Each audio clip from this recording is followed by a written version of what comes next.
One of the things I do this time of year, I just want to do a little bit of training on what I call Happy New Year. This is being recorded at the end of October, and this is your Happy New Year call, right? So, what do you mean?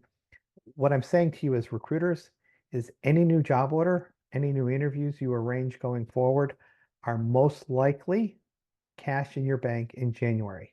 I know you'll be closing deals and you'll be invoicing things that'll come in November, December. Absolutely. But I'm saying the job order you take tomorrow, today, is probably with 90 some odd percent reliability, cash in the bank in January. So what this is what I used to do with my office. This is what I like to do with our clients now is the time to be thinking about what are the outcome goals I want next year?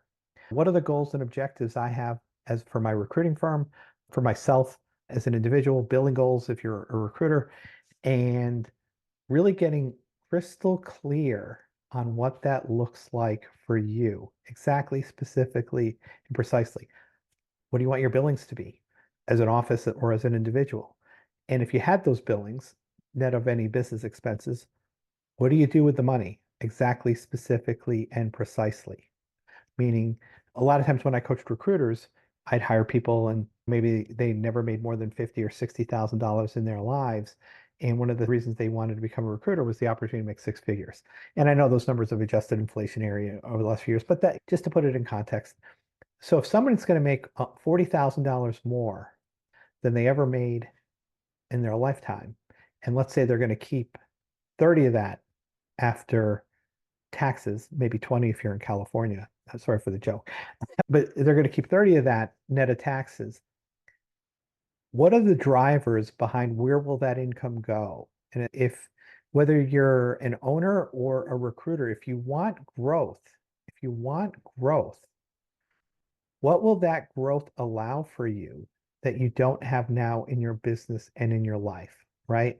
You can do this test with yourself. You can do this test with your recruiter. So I would ask that individual, again, they're going to delta $30,000 more than they've ever made in their life.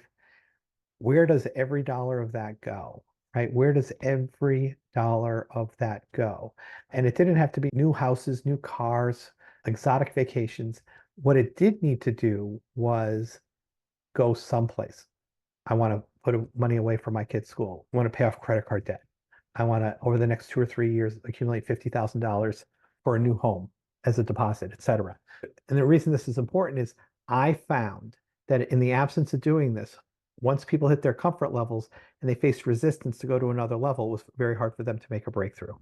That is a quick tip on Happy New Year. Everything you're doing now, everything you're doing now is impacting next year's billings. So that's why now's the time to get clear. Now's the time to start changing your habits. Now is the time to start changing your execution.